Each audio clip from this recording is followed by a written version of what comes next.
কি গরম লাগছিল তখন। আর কিছুক্ষণ থাকি। এই কে রে? এই মানুষদের জ্বালায় কোথাও শান্তি নেই। দাঁড়া দেখাচ্ছি, তাপটা একটু বাড়াই।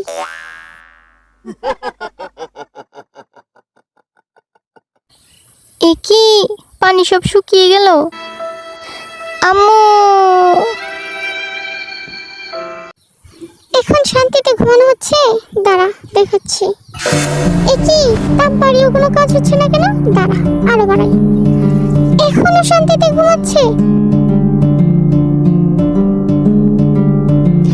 হচ্ছেটা কি এসব? ও, ফ্যান চালানো হচ্ছে। ওমা, এটা আবার কি? বন্ধু, আমি সোলার প্যানেল, তোমার আলোতেই আমি চলি। আমাকে থামাতে চাইলে তোমাকেও থামতে হবে।